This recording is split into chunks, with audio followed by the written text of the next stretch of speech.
Joe Biden announces the end to Russian oil imports in this country. So we'll talk just a bit about that and what that's going to mean for the gas prices. And we'll actually possibly look over at Gas Buddy and see what that's going to do to them as well. In other news, Zelensky says he's cooled on joining NATO, which tells us that this may signal an end to the conflict that we're seeing. So we'll talk just a bit about what's going on with that. Leaked audio. Oh wait, we're going to skip that one because that was the one that we couldn't find anything off of yesterday. Never mind. Trucker convoy delays and avoids DC out of safety concerns, so we'll talk just a bit about what's going on with that. And a bizarre summer camp in Kentucky caught the attention of a lot of people over on Twitter yesterday, and we will talk just a bit about that as we get towards the end of the show as well. It is going to be all this and more. You're just mad you can't date me. I'm Jay Edgar, and this is Contemporary.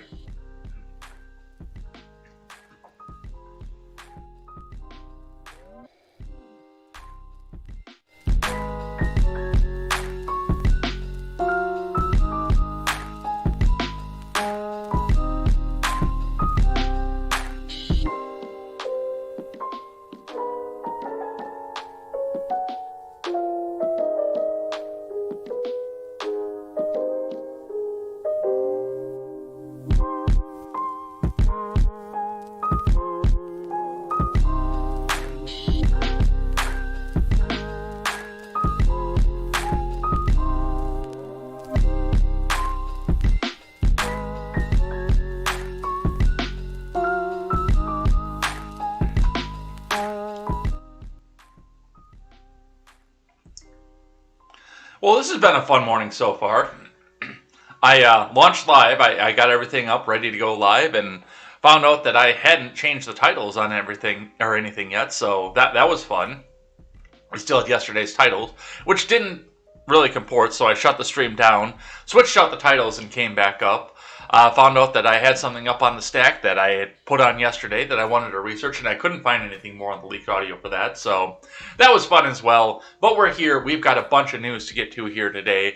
A lot of Twitter stuff to start off with, so once we get past finance this morning, we'll be watching a lot of video, a story in 4 parts on celebrities and the Biden admin saying, buckle up, kids. You're either going to go buy that EV like we told you to, or you're going to get punished at the pump. So let's get right into it here. Let's get started over here on Contemporary. But before we get started, make sure you guys go check out turnsofpagesproductions.com. Turnsofpagesproductions.com is a start page right now, but once we get started, we're going to carry great shows such as The Daily Ignoramus, The Breakdown with Birkenhoff, The R-Rated Conservative, The Freckles and Brit Show, or I'm sorry, the new upcoming project with Britt and Sean Hickman, and The Porch Boys. Great show that they had last night. I gave them a quick listen. Lots of memes, lots of video. They covered some of the same stuff that we're covering right now here, but man, it's always a fun time with the boys over there, so go check them out as well. Otherwise, come back out there. We've got a new program coming up there once we get started. We also are trying to fundraise right now. Still need to check out something on figuring out how to get that first name up off of there, but go givesendgo.com/turnsofpages101.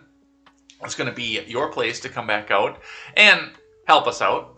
We're looking to get about $2,000 to go help out with the effort to get started, because we like Bobby Joe. We'll help out Bobby Joe. So go and check that out. turnsofpagesproductions.com. Help us get started. Once we get the government name scrubbed off of there, then we will definitely get out there and help out as well and get the word out there. So even if you can just retweet it out there to some of your maybe investor class buddies, that would be helpful too. But definitely go and check that out. Help us build a new site that is for the common man, by the common man, and help us give you news from people who have sometimes had to make some of the same decisions you have. All right, let's get into finance for the morning.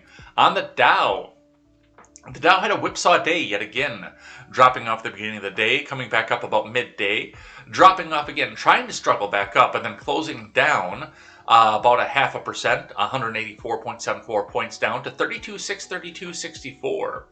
Not quite to its lowest throughout the day here, but it looks like it might be jumping back up as we start to talk about peace talks as well. Looking in at your Bitcoin, the Bitcoin took a significant jump throughout the day, overnight last night, jumping up to $41,941 US dollars and 20 US cents. That is up $3,191 US dollars and 90 US cents, or over 8% of a jump coming back up off of this. So, good job for those of you who have Bitcoin. I do not personally have Bitcoin except for the nickel that Coinbase gave me when I signed up and started off going off with Coinbase. That's the most. Well, they gave me $5, but I turned around and put that into Shibu. But the nickel that I had left, because of the way that they do their transactions, is all that I have for Bitcoin. But remember, you can't be truly libertarian unless you sell off all of your assets, get out of the US dollar and everything else, and go strictly into Bitcoin. Don't believe me? Just ask Joe Jorgensen. Disclaimer, this is not official financial advice or any advice to any libertarian. This is me trolling a former presidential candidate that I did not care for. Let's see what the metal prices look like here. Copper is up, steel is up, aluminum is up. Looking at your individual plays, looks like we still see a lot of green. Still looking into the same plays that are down. Otherwise, all of your copper plays and brass plays are up. All of your iron and steel plays are up. Almost all of your aluminum plays are up. Aluminum siding, clean aluminum copper fin radiator, aluminum radiator, and cans are all up, but sheet aluminum and aluminum rims are down. Electric motors are down, ballasts are down, lead is down, batteries are up, catalytic converters are all up, compressors are down, alternators are up, carbide is up, hard drives are up. Motherboards are up, so that's a change here. Hard drives have turned up now. Power supplies and low-grade boards and PC towers are both down, so that's what we see coming up out of the metal prices. Adjust what it is that you have in scrap and take in what you need to accordingly. Let's see what IBD has to say for the morning. Dow futures jump after wild stock market day. Watch for this bullish signal from Ed Carson. Dow futures rose strongly early Wednesday morning, along with S&P 500 futures and NASDAQ futures. Bitcoin soared on friendly signals from the Biden admin, while crude oil and gold pulled back after soaring in recent days and weeks. Those gains suggest that a follow-through day could be in play to confirm the struggling stock market rally, but not all FTDs work, and it's a long way before Wednesday's closing bell. The stock market rally attempt whipsawed Tuesday on Russia-Ukraine headlines, swinging from significant losses to big gains before closing lower.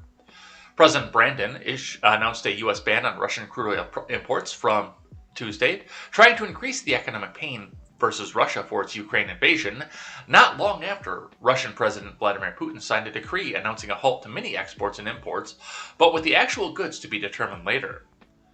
The U.S. appeared to nix a proposed Poland to U.S. to Ukraine fighter jet swap. Apple unveiled a lower-cost 5G-enabled iPhone at its spring product event. It also said it will stream Major League Baseball on Apple Plus. Apple stock fell modestly. Zim Integrated Shipping reported fourth quarter earnings surged 366% versus a year ago. Earlier Wednesday, the container shipping specialist sees 2022 EBITDA $7.1 billion to $7.5 billion, up from 2021's $6.6 billion. Zim will pay out a dividend of $14.50 a share, which excludes a $2.50 dividend paid after Q3 2021. Congratulations to the people that own Zim. Zim stock leapt 9% early Wednesday, signaling new highs. Shares climbed 2.5% to $70.69 on Tuesday, rising off support at the 21-day moving average. Meanwhile, Quanta Services jumped 8.1% to $116.76, flashing an early entry from a trend line. Quanta provides heavy construction services to the energy sector, from oil and gas to electrical grids to renewables. The relative strength line for power stock hit a record high. The RS line, the blue line in the charts provided, tracks a stock's performance versus the S&P 500 index. Finally, a number of hard-hit giants rebounded on Tuesday, including Tesla and Nvidia, but they remain far from any kind of buy points. Tesla and Nvidia are in the IBD leaderboard, Zim and Callan are in the IBD 50, and, of course, Quanta Services is IBD's stock of the day. On your futures, the Dow futures rose 1.7%. Whoo! Those are dangerous numbers because those tend to crash a little bit, but we'll see what happens with that. S&P popped 1.8% and NASDAQ futures leapt 2.3%. Crude oil futures fell nearly 3% early Wednesday, reversing overnight gains. The American Petroleum Institute reported a modest build in U.S. crude stockpiles, with gasoline supplies down modestly and distillates down solidly. The 10-year Treasury yield rose 3 basis points to 1.9%. Gold fell 1% after spiking to just short of a record high on Tuesday. Wheat futures pulled back solidly after going vertical during Russia's Ukraine invasion.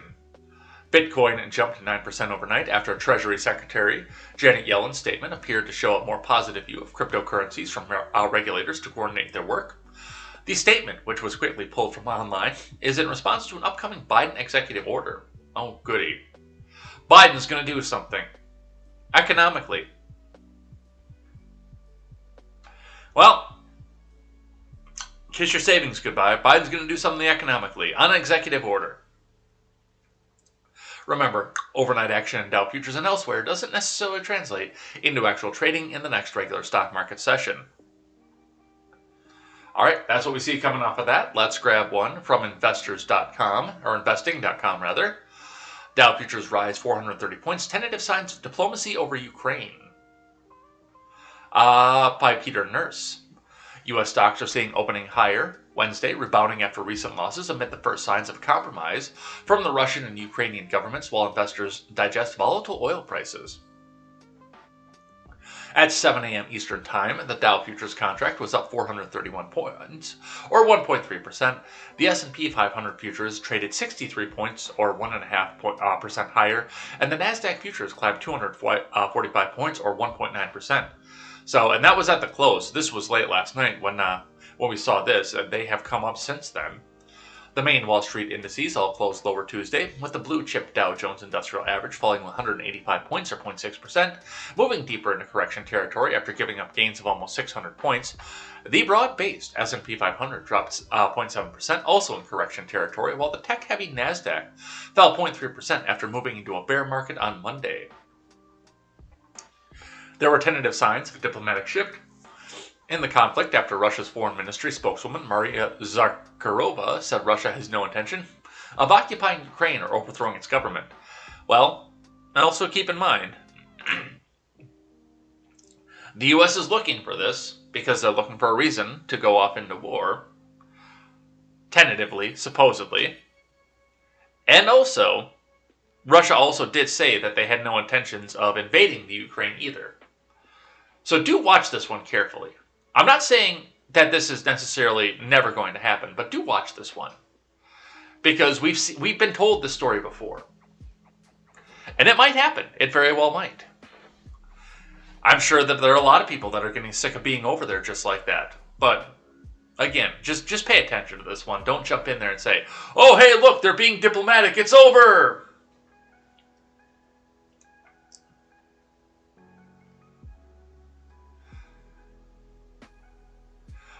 These comments came a day after Ukraine President Volodymyr Zelensky said he had cooled on the idea of joining NATO, the prospect of which was a prime factor behind Russia's invasion. The war in the Ukraine and the associated Western sanctions on Russia have sent commodity prices and the crude market in particular soaring to multi-year records.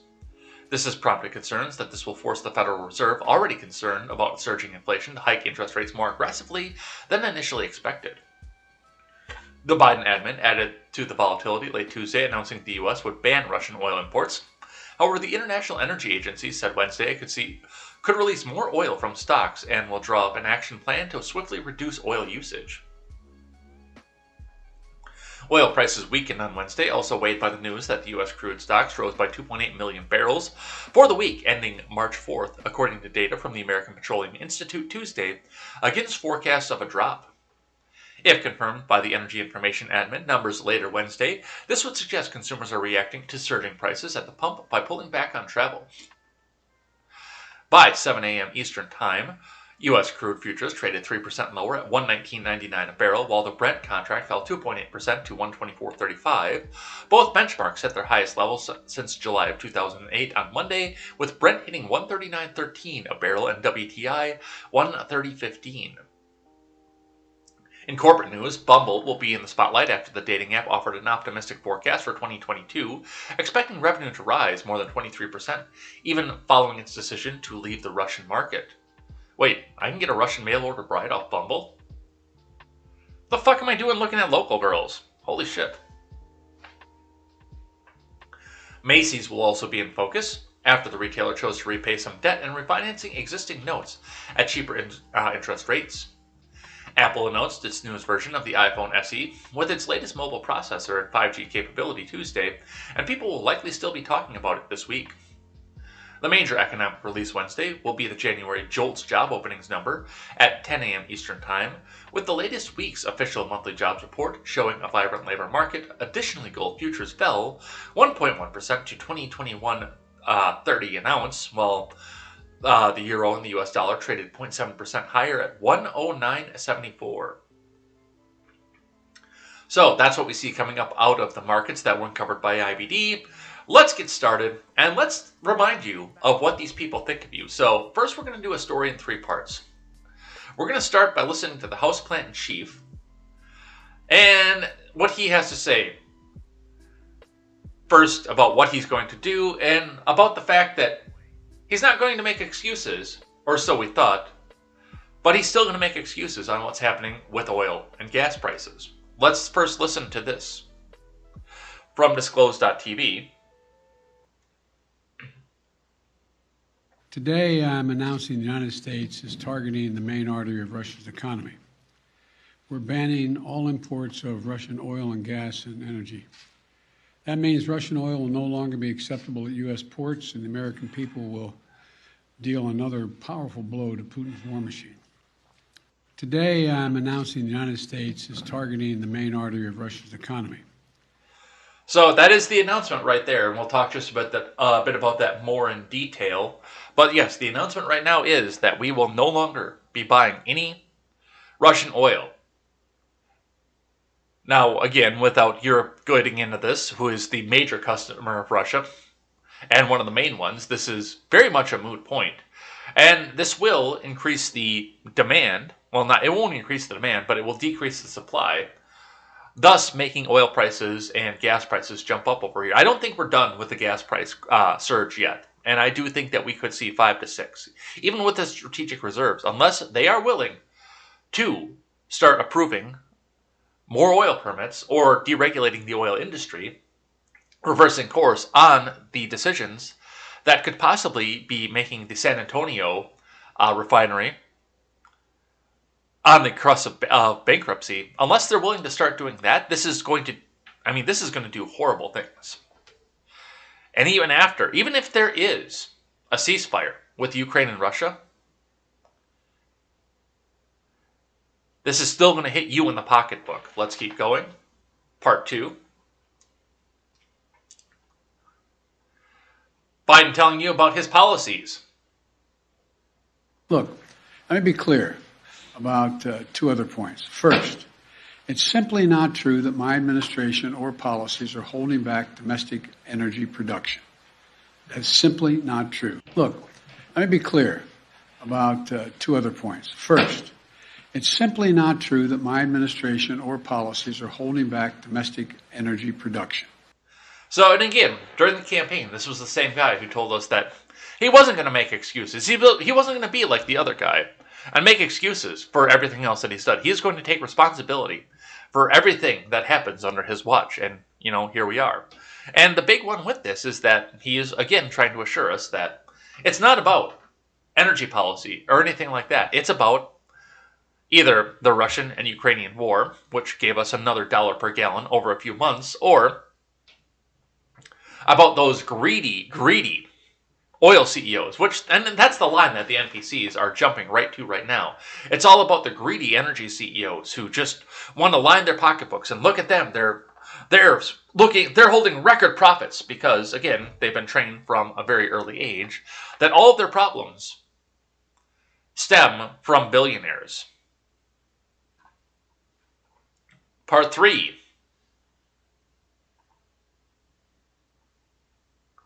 Biden was asked what can be done about skyrocketing gas prices.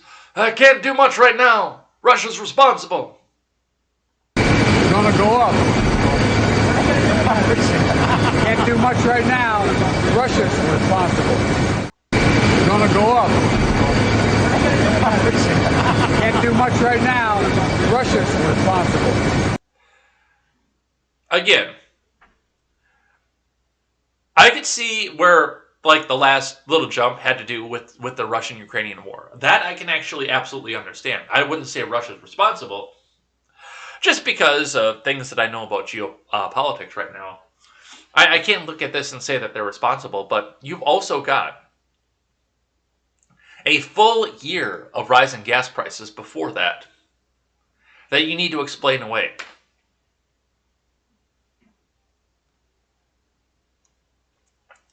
A full year of sharp rising gas prices. And you're just going to say, oh, did Russia do that too? Did Russia start doing this? Did they start screwing with the world right after the inauguration? Because that's what it sounds like you're trying to say. All right. And lastly, some advice to you from our friend Stephen Colbert. I don't know why the fuck that was open. Some advice to you from our friend Stephen Colbert. Let's listen. I'll tell you what, I will never complain about a destination wedding again. Russia has been hit with a series of crippling sanctions, and it looks like there's more to come because the U.S. and its European allies are now discussing banning imports of Russian oil. Take that, Putin. We're not going to buy our gas from a war criminal. We're going to buy it from the good guys, Saudi Arabia. But it's going to cost. Since the invasion, oil prices have skyrocketed. Today, the average gas price in America hit an all-time record high of over $4 per gallon. Okay, that stings, but a clean conscience is worth $1 or $2. I'm willing to pay. It's important. Right. It's important. I'm willing to pay $4 a gallon. Hell, I'll pay $15 a gallon because I drive a Tesla. Right now, people all over the world are trying to find inventive ways to help ordinary Ukrainians. Never forget, these people fucking hate you. They hate you, they hate your family, they hate everything about you because you can't afford to just drop everything and go out and buy the Tesla. You can't afford to do that, but $1 million an episode, Stephen Colbert, what does he make an episode?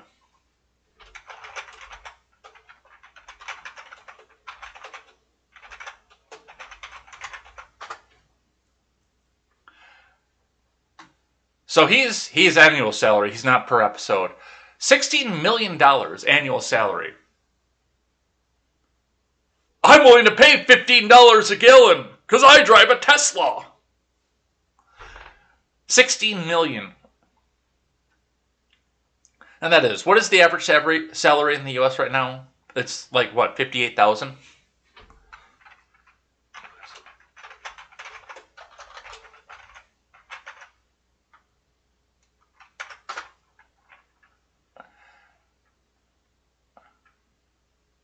Oh, it's way lower than that. $51,916. So,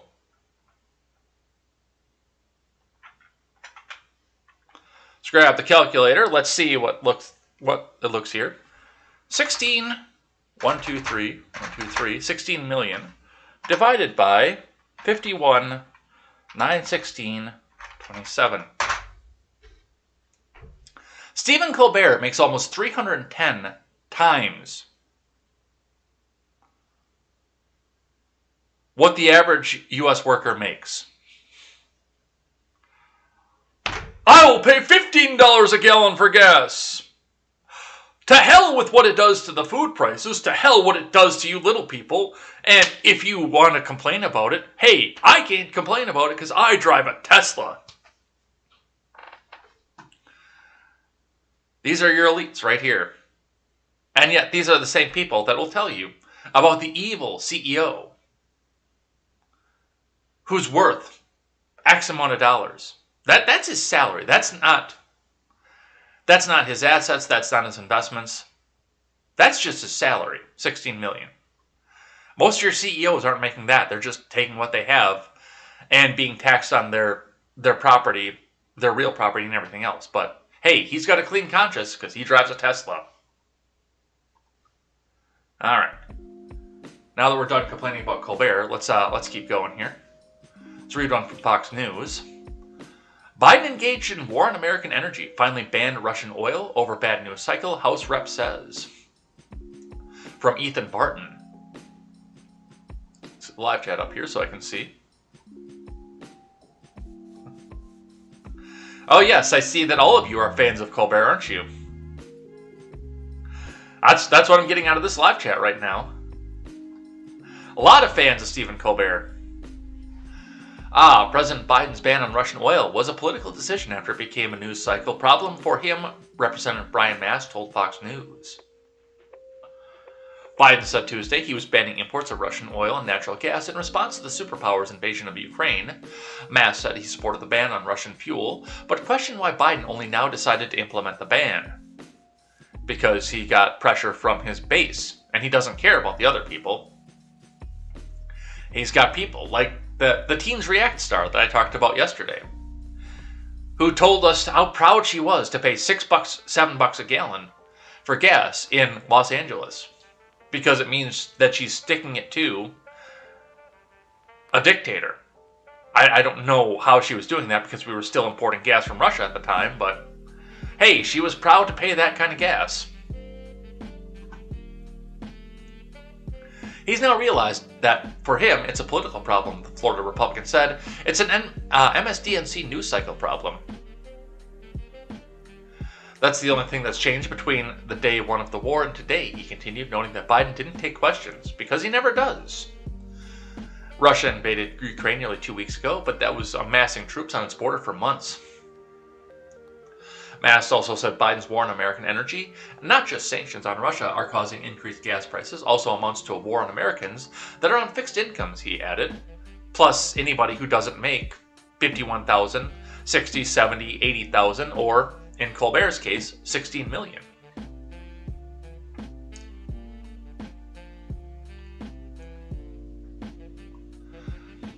It began when he was campaigning, Mast said. It ramped up on day one, policies for him. After he was inaugurated, he canceled the Keystone XL pipeline. It continued from there throughout the year, he added. Those decisions prevented the U.S. from being able to produce enough to help Europe migrate away from its dependence on Russian gas. According to Mast, about 40% of Europe's total gas imports come from Russia. Long term, if those projects wouldn't have been canceled, we would be that much closer to saying we can supply more to Europe. We can make more exports to Europe, Mast told Fox News. We can't just get them online, he continued. There's not a short-term solution to just drumming up the demand for all oil needs in the middle of winter for all of Europe. Admin officials traveled to Venezuela, and a visit to Saudi Arabia is on the table. Reports suggest the admin is considering repairing relations with those countries to increase oil supplies. While Venezuela is still in the midst of their humanitarian crisis, where people were eating zoo animals and living in abject poverty, and Saudi Arabia is committing war and genocide on the Yemenis. But we don't talk about those things because those people aren't the right color.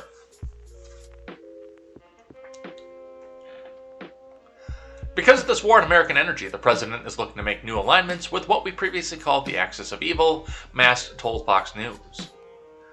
And geopolitically, he's correct. There are good reasons for us to say this, that what he's saying. And on the announcement from CNN, Biden announces ban on Russian energy imports. From 6 authors, 6 of them on one article. From Caitlin Collins, Jeremy Diamond, Kevin Liptak, Phil Mattingly, MJ Lee, and Kate Sullivan. President Brandon on Tuesday announced his admin is banning Russian oil, natural gas, and coal imports to the U.S. in response to the Russian invasion of Ukraine, a step he warned could lead to a spike in gas prices at home. Today I'm announcing the U.S. is targeting the main artery of Russia's economy. We're banning all imports of Russian oil and gas and energy, Biden said in remarks from the White House. That means Russian oil will no longer be acceptable at U.S. ports, and the American people will deal another powerful blow to Putin's war machine and the middle class. Sanctions on Russia's oil and gas industry have once been viewed as mostly off the table, as officials in the US and Europe worried about a global spike in prices, but pressure had been growing on Biden to act, including from Ukraine's president and American lawmakers from both parties, as Russia's onslaught in Ukraine increasingly targets civilians. Biden acknowledged in frank remarks from the White House the step will likely lead to higher costs for Americans, a potent political issue that's already leading to attacks from Republicans. Biden pinned blame for the spike on Russian President Vladimir Putin, calling it, it's Putin's price hike. I didn't do that. The U.S. expected to make the move unilaterally without its European allies due to a disagreement among European nations about whether to ban Russian energy imports. EU countries have significantly more exposure to Russian energy than to the U.S. Not long before Biden's announcement, the UK announced that it planned to phase out Russian oil imports by the end of the year. U.S. officials decided to give the extreme political pressure at home they could move without their full coalition and not create major issues. Bloomberg was the first to report on the move. Hey, isn't that Ron Helton's favorite publication? From his favorite politician? Businessman turned politician. I don't think that's actually Ron's favorite. I just like seeing Bloom Butt in the chat and Mini Mike. I like that kind of stuff. Biden emphasized his remarks that the decision will likely hurt Americans at the gas pump. The decision is not without cost here, Biden said. Putin's war is already hurting American families. Yeah, there you go, Mini Mike. And at the gas pump, since Putin began his military buildup at the Ukrainian borders, just since then, the price of gas at the pump in America went up 75 cents. And with this action, it's going to go up further. I'm going to do everything I can to minimize Putin's price hike here at home. That's great. Can you address the $1.50 that went up the year before? Can we talk about that for just a second, Mr. Biden? The president also warned companies against gas price gouging during a time of crisis. To the oil and gas companies and the finance firms that back them, we understand Putin's war against the people of Ukraine. It's causing prices to rise, man. Come on, man, we get that. That's self-evident. But it's no excuse to exercise excessive price increases or padding profits of any kind, because he needed to throw red meat to his base to tell them that, of course, corporate billionaires are the source of all their problems. To exploit the situation are American consumers. Exploit them. Russia's aggression is costing us all, and it's no time for profiteering or price gouging. Come on, man.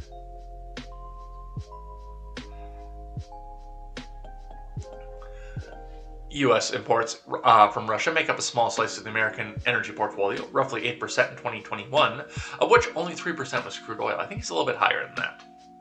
The White House economic officials have been engaged for more than a week as to how to manage any decision to cut off those imports, officials said. The Department of Energy reported that in the last 2 weeks of February, Russian oil imports dropped to zero as U.S. companies cut ties with Russia, effectively implementing their own ban, except for Shell.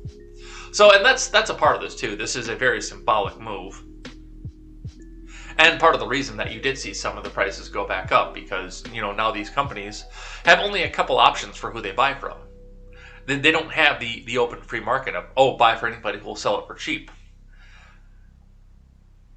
And as more demand goes to the suppliers that they're buying from, they can raise their prices as they can because, they got to go pump more to keep up with demand from everybody else.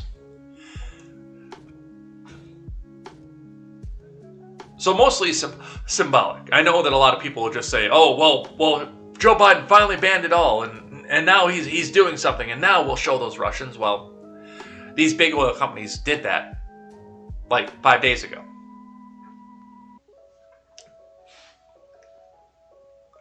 After Biden's announcement, House Speaker Pelosi said in a letter to colleagues that the House would vote Tuesday on a bill to ban imports of Russian oil and energy products. Pelosi said the bill would take steps to review Russia's access to the WTO and explore how we can further diminish Russia in the global economy and reauthorize and strengthen the global Magnitsky Human Rights Accountability Act so the U.S. can impose further sanctions on Russia. Today, President Biden demonstrated America's strength and determination to hold Putin accountable for his premeditated, unprovoked war against Ukraine. Pelosi wrote in the letter. The Congress commends the President for announcing action to stop the import of Russian energy products into the United States, which we will support by passing strong bipartisan legislation to that effect today.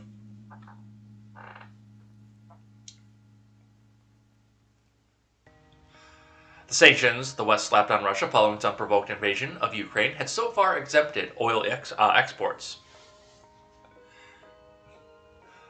Biden admin officials traveled to Venezuela over the weekend to hold discussions on potentially allowing Venezuela to sell its oil in the international market, which would help replace Russian fuel. Biden may also travel to Saudi Arabia as the U.S. works to convince the kingdom to increase its production. The talks underscore how Russia's invasion has upended international relations and forced the U.S. and other nations to seek out solutions in places they typically have shunned. So, that's what we see off of that. Biden has, in fact, announced the ban. Again, slightly symbolic, but with the ban in place, it would make it illegal for the companies, once all the conflict is over, to go back and, start buying once again.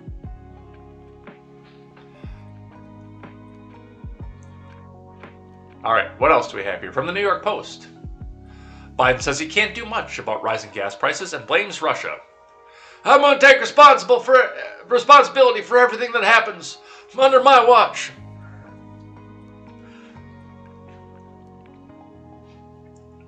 This is from Stephen Nelson. President Biden on Tuesday said that he can't do much about gas prices that are surging past all-time highs after he signed an executive order to ban Russian oil imports.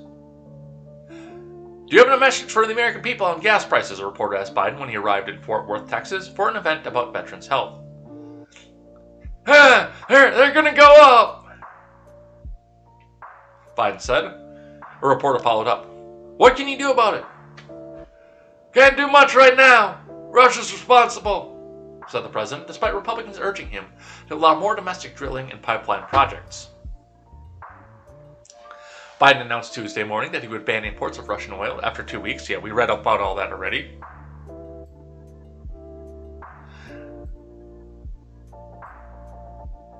We read that already, but yeah. The Biden admin has attempted to woo the despotic leaders of Iran, Saudi Arabia, and Venezuela to pump more oil, as opposed to taking steps to boost domestic production, as Russia's invasion of the Ukraine disrupts energy markets. Yeah, no, we can't make those jobs here because people might have upward mobility. But that's what we say off that. Another one from Fox for us. CBS parrots Biden's defense on high gas prices. His policies are not hurting oil production in this country. From Christine Parks.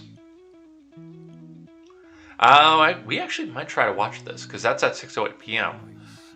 So let's see if we can find that. That's the fucked up thing about archives, is that we do have to go back off and try to do it this way. 10 hours.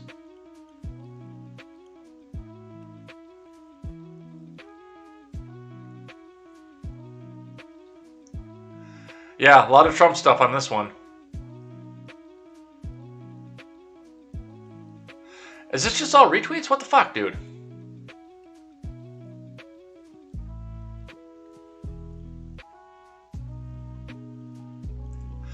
Come on, I want your stuff. There it is. Alright, so let's read a little bit of this and then we'll go back and watch that. Following bipartisan calls for the U.S. to reject Russian oil after Putin invaded Ukraine, President Biden announced Tuesday morning that the U.S. would ban all imports of Russian oil, gas, and energy. The president faced strong criticism from Republicans, his environmental policies and regulations that obstructed domestic oil production. He defended those policies Tuesday, and CBS News was quick to repeat his talking points without pushback, as Newsbusters' Kyle Drennan noted. And I do want to note that too. And because you all haven't been hearing this for the entire invasion period, he doesn't want to drill for more oil here because it might hurt the environment. It might hurt the global environment. We might get global warming. So instead, we're going to pass it off to countries like Saudi Arabia, like Iran, like Venezuela, who are not technologically anywhere close to where we are, who are using dirtier methods to go and drill the oil, mine the oil, transport the oil, because they don't have emissions. the same way that we do here. And somehow that's going to help the global environment. Somehow. But let's listen to what they had to say on CBS. He also made it clear, Weijia, that his policies, the Biden administration policies, are not hurting oil production in this country. He wanted to make that clear, too. Right, because that's what Republicans have been saying very forcefully, wondering why we can't just ramp up oil production here. Well, the president just said that oil companies have the option to do that right now, but they aren't taking it. And we did talk to a commodities expert, a strategist, who said that's exactly right. But there's a lot of concern from those oil companies because investors are very hesitant to have more production ramp up, especially if it could be tied to anything having to do with the war going on right now. She has no idea what the fuck she's talking about, and you can tell it's just the and I do it every here and there, possibly a little bit more than I should, but like that is 45 times in a single sentence. So now I want to address some of the things that are being talked about with that as well. And we talked about this with Biden.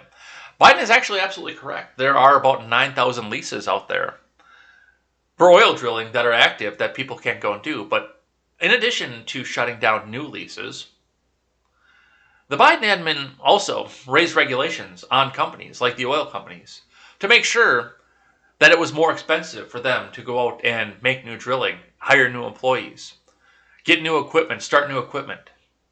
Of course, to make it cheaper to go and get it from overseas, because that's the goal. Get the NIMBYism out of there. Yeah, of course there are 9,000, but I mean, if you have one accident or something at one of these other new sites, you've got that too. There's a balance with regulation. And of course, we can't do any exploratory drilling in new sites either, and possibly some states that have lower regulation. There's more to this than just the leases. And I do wish that they would take up some of the other leases that they have. I really do. I wish they would come back out and drill. But I understand from a business perspective why they won't. If they're going to lose their asses on something, especially if they have the lease and they know that it might be running low already at this point on some of the reserves, there's a lot more to go to this. Now. And so another point, Gail, is it couldn't happen overnight, right? I mean, when you're talking about the need for supply right now, you can't make that happen right away. So that's what we see coming off of that.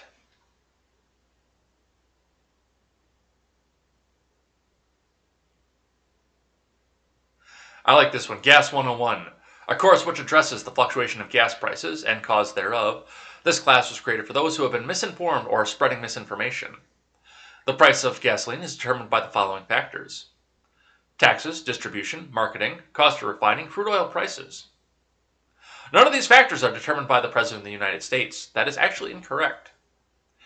Taxes are executed by the executive branch. Yeah, part of that is legislative, don't get me wrong, but the President has to sign off on the legislation and use the IRS to enforce the taxes, and you also have your locality's government. Distribution, the DOT is an executive branch government, keep in mind. Marketing, that's on the companies. Cost of refining, that also comes from EPA regulations that come out of the executive branch. So, and crude oil prices. Again, if you ban imports from one country, you increase the tax. You further tax the ability of the other countries to keep up with the demand that you're doing, causing them to have to invest more into their sectors, causing them to have to raise their prices because there is the same amount of supply, if not a trickle more supply, but much, much more demand. You smooth brain motherfucker. Yes, the president absolutely has a factor in oil prices. He's not the deciding factor. He's not the end factor. But there are a lot of factors that the president does control.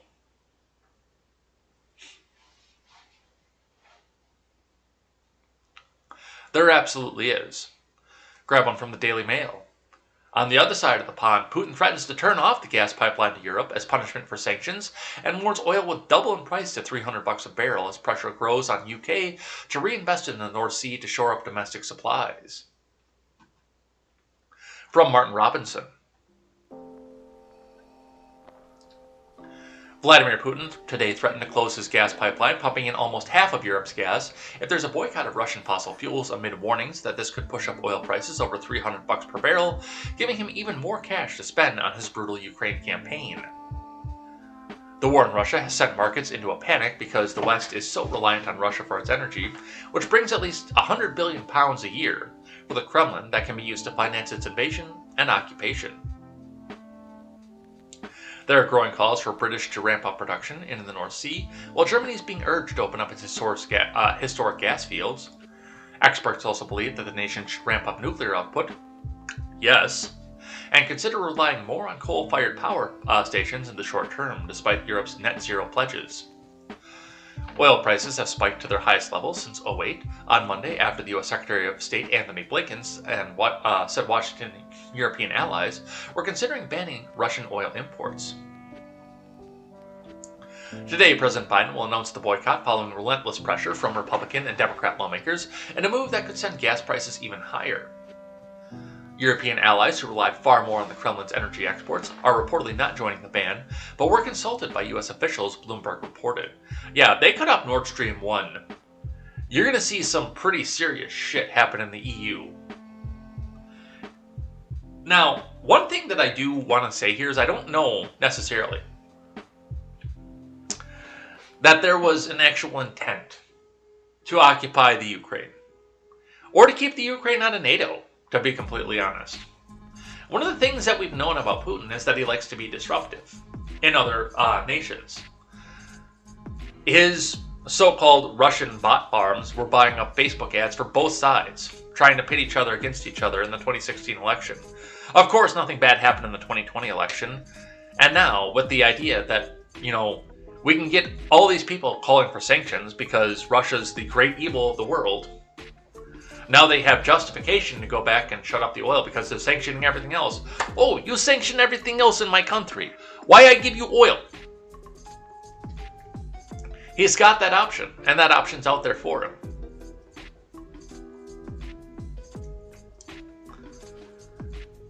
For the most part, this isn't going to affect him in the pocketbook. In fact, this is going to go back and help him to go out and make sure that his country is fueled and he can go back and sell that oil back to China. If they really, really want to. China will come back and buy it. But in return, now you've caused disarray and chaos in the EU, and a lot of people are desperate, start to look into both internally and externally as to things that have happened. Why didn't Poland do more about this? Why didn't Poland transfer the planes? Why did we let Latvia and Lithuania into the EU? Why didn't this country do this? Why didn't this country? Why isn't Norway ramping up their production? Why isn't Germany ramping up their production? Why isn't Britain, well, they're not part of the EU anymore, but why isn't Britain ramping up and going out to their oil fields? This seems more like a calculated event to cause chaos than an actual one to occupy territory. But realistically, I wouldn't blame him. Why would you take money from people that hate you? And why would you sit here on the precipice in a contractual agreement that the people who hate you could break at any time because you did one wrong thing? Why would you do that? I wouldn't do that. Oh, you hate me? Okay, well, we're going to stop doing business. I'll go find somebody who likes me to do business with me. So, we'll see what happens with that.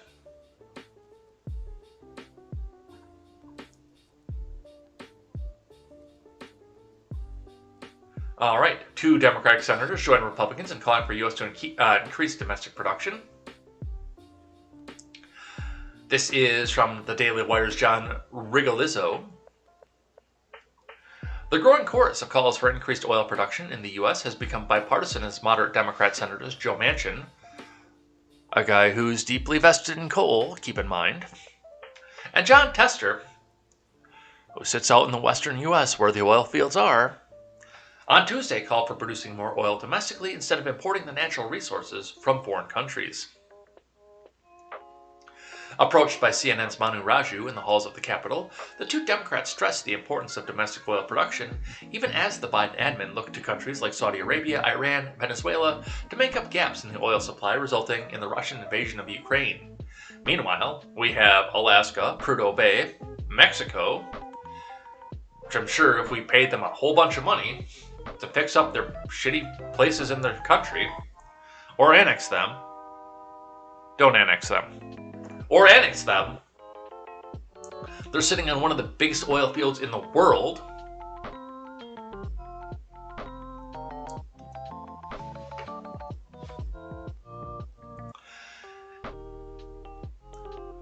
We shouldn't be advancing other countries who don't share our values, Tester opined. So I think the opportunity here is to do it domestically, create jobs here, deal with it domestically, and see if we can help Europe out too. We should basically go back to the policies that we've had before, Manchin added. And that's, we have to do our leasing in the Gulf of Mexico. Okay, Bureau of Land Management lands have been off target. All of this has to go back into production. That's what we're asking for. Ah, there's video. Let's listen to these instead of reading the quotes. We shouldn't be advancing other countries that don't share our values. I think that the opportunity here is to do it domestically, create jobs here, deal with it domestically, and also see if we can help Europe out too. So should the administration ease restrictions on production? Go back to the policies that we've had before, and that's we have to do our leasing in the Gulf to make some. Okay, BLM lands has been off target. All this has to go back into production. That's all we're asking for. And if we're asking the rest of the world to step up, let's show that we're going to step up. And any oil that's needed to our allies around the world, we produce it cleaner than anybody. So they're asking for more domestic energy to happen, more domestic energy production, and at the same time expect still some legislative action, including to impose this prohibition on Russian energy imports, to move forward on a legislative basis. There will be legislation later this week or potentially into next week that would also suspend normal trade relations with Russia and Belarus. Guys. Oh, you know they're going to subsidize the oil production. Their big billionaire business buddies have to get theirs too. So, and I mean, we're starting to see some of these people that are going home. Now, the New York people, oh, well, the gas is this much. I'll ride the subway. I'll ride the bus. You've got the option. But we're talking about places like West Virginia, rural West Virginia, where the constituency is far more rural and has far fewer options to mass transit unless they live in some of the big cities. I don't even know what the big cities are in West Virginia. I am not going to lie. West Virginia major metro areas.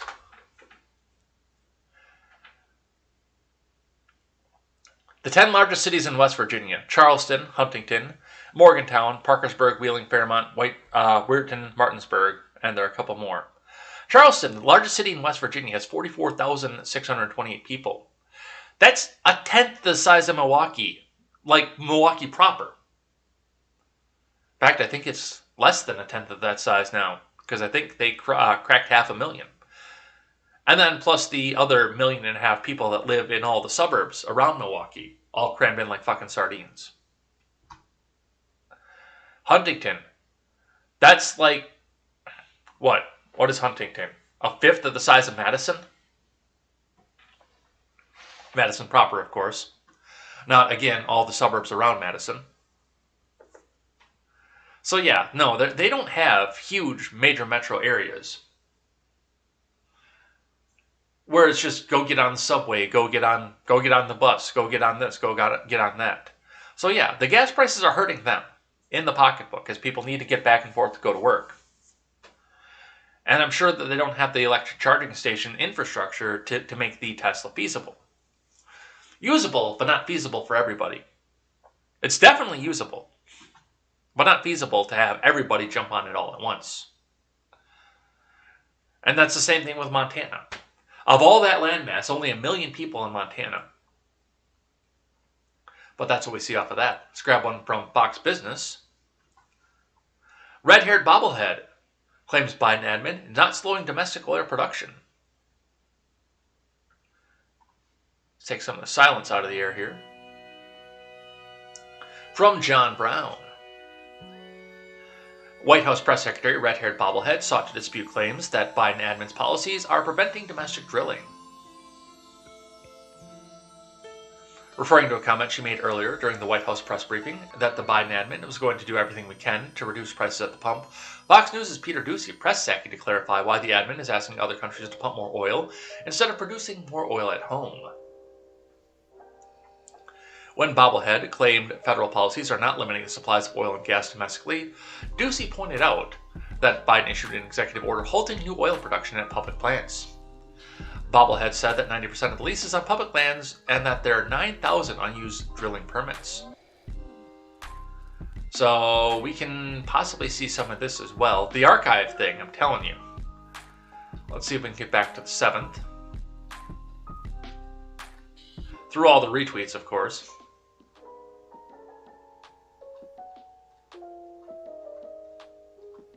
Scroll, scroll, scroll, scroll.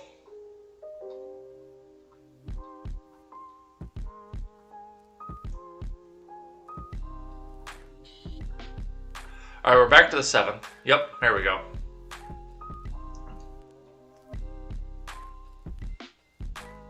Alright, which one are we looking at?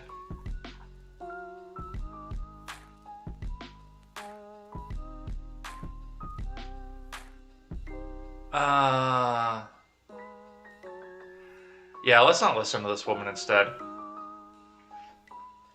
This exchange comes after an assertion that she made last week that the energy industry is literally sitting on stockpiled leases and permits. Fox Business White House correspondent Edward Lawrence told Psaki during last Friday's White House press briefing that he had reached out to the president and CEO of the American Petroleum Institute about the 9,000 unused lease permits. Lawrence noted that the group says a lot of policies have been put into place by this admin, including a ban on new developments of federal lands and federal waters, are really hindering American energy development during a critical time. Also, he says the royalty fees increasing on drilling discourages investment. Lawrence continued, so are there any plans to reverse any of the policies to encourage investment? I think you may have avoided your question, Psaki retorted. I mean, because the fact is onshore alone, as the start of this year, the industry has more than 9,000 unused approved permits to drill in the U.S., and I don't hear him speak to that in particular. Psaki went on to say that more than 37 million acres under lease to the oil and gas industry, nearly 60% are currently non-producing. Now, obviously, our view on drilling over the long term is different. I would suspect that the person you spoke to, which is what overall we need to do here, is to reduce our dependence on oil, Psaki said. There you go. Go buy the EV, you bigot. So, that's what, and really honestly, the whole thing that goes with Psaki and Doocy, it's some of the same thing that we saw with Jim a cocksucker and Trump, or Jim a cocksucker and Sanders, or Jim a cocksucker and McEnany, is the fact that you always looked at the exchanges and you took away from them what you wanted them to be. The people on the right want Peter Doocy to be owning Jen Psaki, and they see it that way. They see this as a major own to Jen Psaki. And the people, the Biden puppets, see this as a major own of Fox News and Peter Doocy. Alright, let's keep going. Oil production prepares to boost production, but with a giant warning. I haven't pre-read this, but I'm interested to see what this giant warning is. From Ben Lefebvre. Executives at some of the world's biggest oil and gas producers said on Monday they're ramping up their crude oil production as U.S. gasoline prices surged to $4 a gallon amid expectations that President Brandon and his Congress would ban imports of Russian petroleum, but the companies warned not to expect new supplies overnight. No, they're not. There's a lot of logistics that go into ramping up this production. But the hope is they start to see the drop by about probably October. Late September, early October, when you start to hear, vote for my people, man! Come on! I lowered gas prices. Gas prices were at a record high because of Trump policy, and I lowered them, so vote Democrat for every office. Come on, man!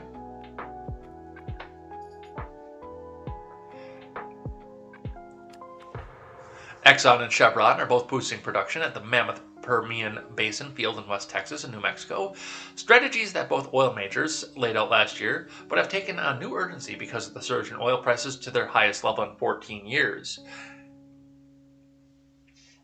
Crude oil prices jumped more than $10 overnight to $130 a barrel on news that the U.S. was considering prohibiting Russian oil imports, though the prices backed off later during Monday trading. That rally has driven retail gasoline prices up more than 46 cents over the past week, reaching a national average of $4.06 a gallon, according to fuel price service Gas Buddy.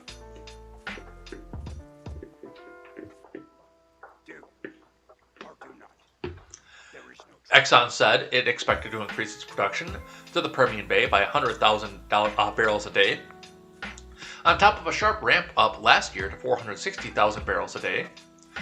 We're well on our way to that, CEO Darren Woods told the industry conference in Houston on Monday, but Chevron also said it would increase its production there by 60,000 barrels per day.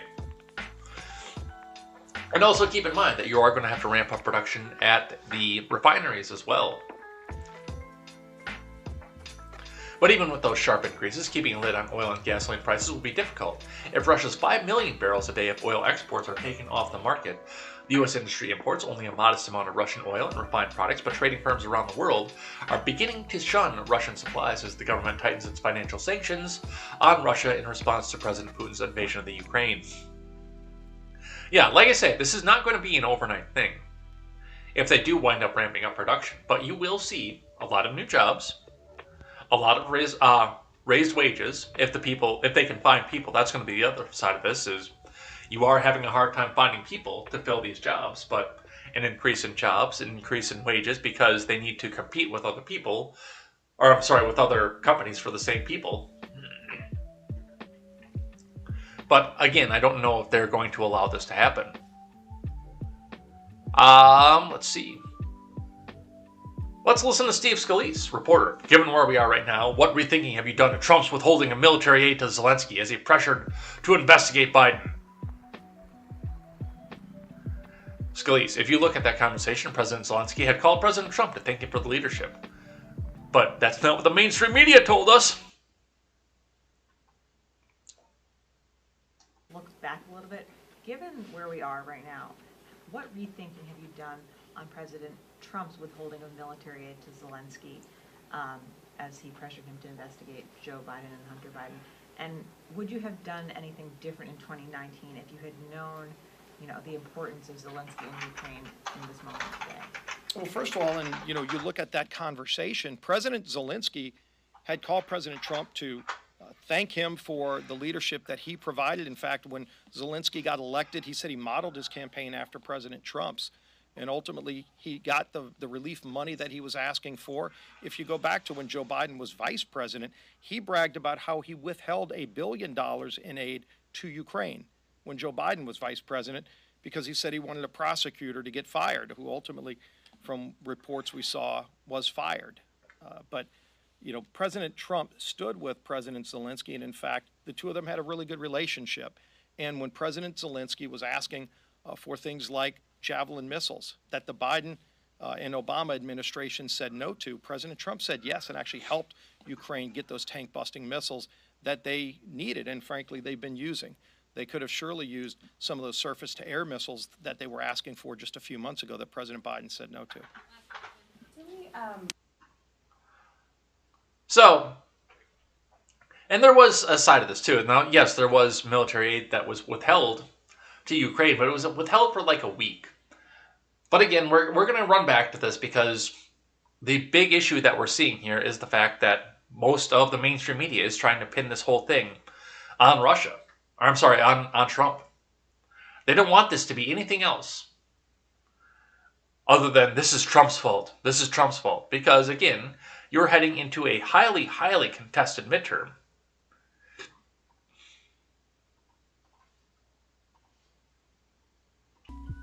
Click the wrong button. But that's what we see off of that.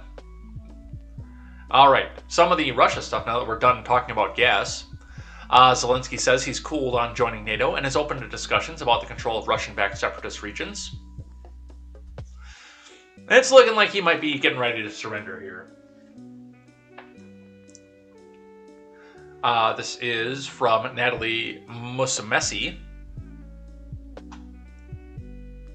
It was Steve Scalise with the fresh bullet scar in his belly from the mad Bernie. So, oh, no, we don't talk about who that gentleman supported when he went and shot up the congressional baseball game.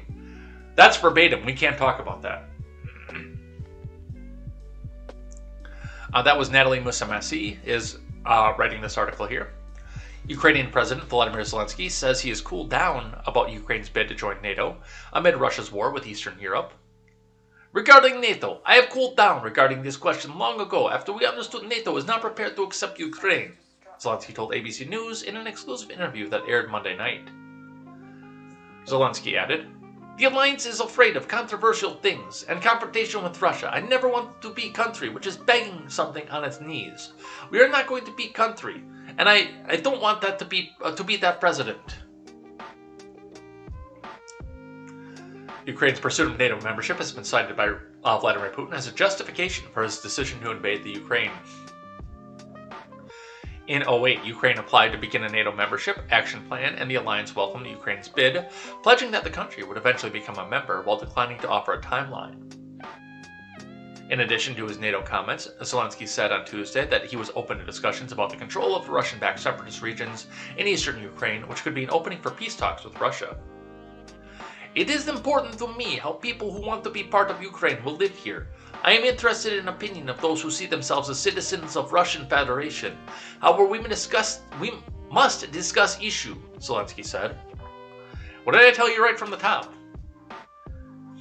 Make a treaty with Russia, allow anybody from Luhansk and Donetsk, if they want to leave visa-free from the Ukraine to go to Russia to become citizens over there.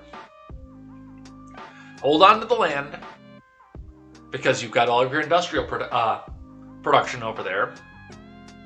So hold on to the land, hold on to the buildings, and let the people just go, because they don't want to be a part of your country."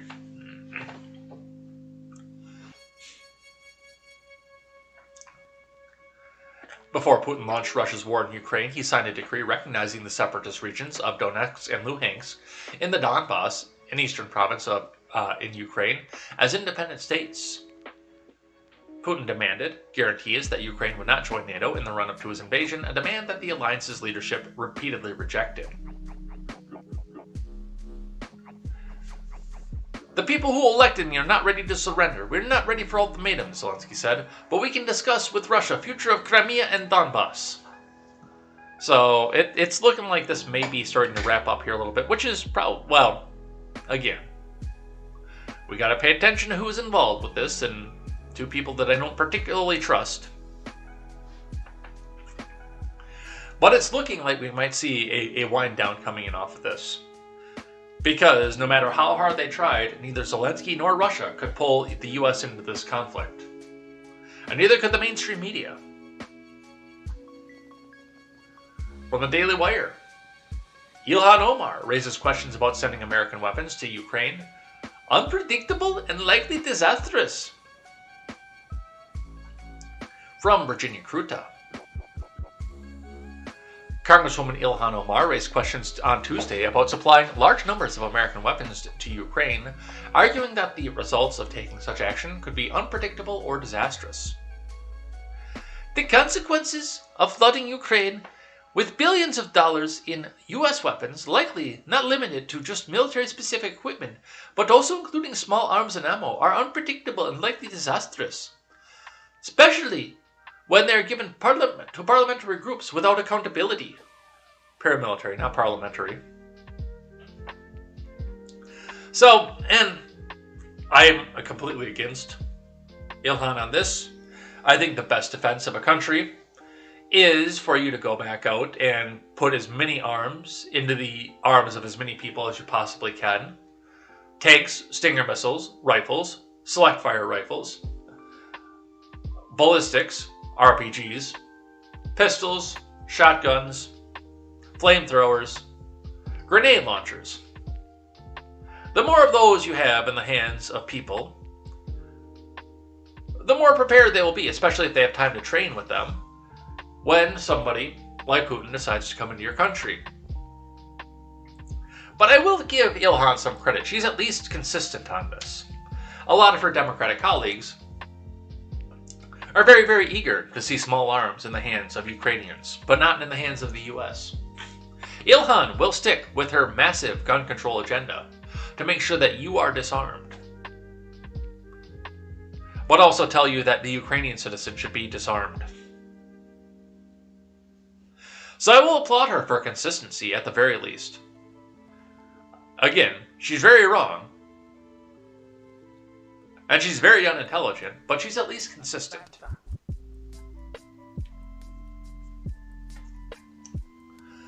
From The Hill. Could Ukraine war devolve into an EMP apocalypse for America? This is an op-ed, this is not green check verified, and the opinions expressed by the contributors are their own and not the view of The Hill, and furthermore, the opinions expressed in this article are the view of the contributors and not the view of Contemporary or TurnSomePagesProductions.com. This is from D. Brian Hay and Peter Pry. President Putin's troops may conquer Ukraine by capturing its major cities, but there's a big difference between conquering a place and cowing and controlling its people. The Ukrainians are fighting back valiantly. History demonstrates that military occupation is expensive, labor-intensive, and difficult. Consider, for example, Afghanistan and Iraq in the 20th century and colonial America in the 1700s. This is unquestionably true when neighboring countries provide arms, ammunition, and help to restive and rebelling citizens of the country that's invaded. Within Russia, Putin will likely face questions from his supporters, growing criticism from demonetized oligarchs, and more demonstrations in the streets by Russian middle class, increasingly impoverished by international sanctions. Putin therefore must make additional aggressive moves to avoid retreating into ignominy and failure. It's possible that he will move against smaller nearby countries with Belarus as an ally. Former countries of the USSR that are no NATO members, such as Lithuania, Latvia, and Estonia, might be choice candidates for a Russian invasion. Each is small, with little or no air force, with large Russian-speaking populations and long Baltic Sea coastlines. Control just Lithuania, for example, would provide land corridor with Belarus to the now isolated Russian state of Kaliningrad. Putin could claim that as a real win. Such a move, however, would invoke Article 5 of the NATO Charter, requiring NATO nations to fight against the aggressor of a member state, and the response by NATO members to Putin's current aggression, albeit against a non-NATO member, has been timorous and tempered at best.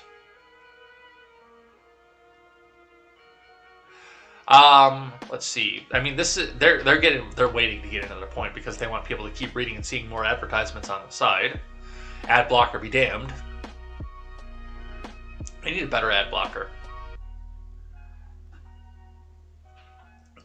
In the past wars, U.S. has remained untouched physically from kinetic wars on its landmass. It was the arsenal of democracy in World War II, and to paraphrase the thinking of the People's Republic of China about South China Sea, the U.S. is the largest immobile, semi-self-sufficient aircraft carrier in the world. It's too big to sink. But it's not too big to paralyze. Cyber attacks and their effects are not enough. They can be planned for, limited, and contained. However, a missile-delivered electromagnetic pulse of sufficient size exploded high above St. Louis, for example, could basically fry the electricity systems of the U.S. and those of the main populated parts of Canada and northern Mexico, resulting in social catastrophe of such a doomsday scenario would forcibly preoccupy national, state, and local authorities with their own internal problems. Yeah, you should probably grow some more stuff of your own, by the way. I'm looking at my garden right now, ready to go outside as soon as it gets warm enough. And I've already got quite a bit that's popping out of that. It looks like I've got 2 tomatoes that are ready to go, that are ready to start pushing out tomatoes. I've got an annual to put some color into this, and another bean that's popping up, plus broccoli out the ass.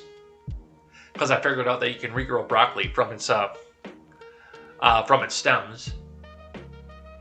So that's pretty cool. But yes, they're absolutely right. If they throw the EMP up and production shuts down, a lot of people are going to be screwed in a hurry. And again, a lot of fights are going to break out for the resources that are left. Imagine most of the US with no electricity, no ATMs, a few working vehicles, a few functioning hospitals, no delivery of prescription medicines or food or fresh water or sewage treatment. Most of the U.S. population would be reduced to a lifestyle like that of the 1800s. EMP Commission estimates projected death toll of 90% of the population within a year. Yeah, no. I wouldn't say 90%, I would say probably a good 30%. Were something of this nature to happen, remaining authorities would be overwhelmed by civil unrest, decimating the dwindling population as they fought for their survival. The question then is, would such an EMP provoke a nuclear response by the US? The answer to that likely depends on where the US believed the EMP originated.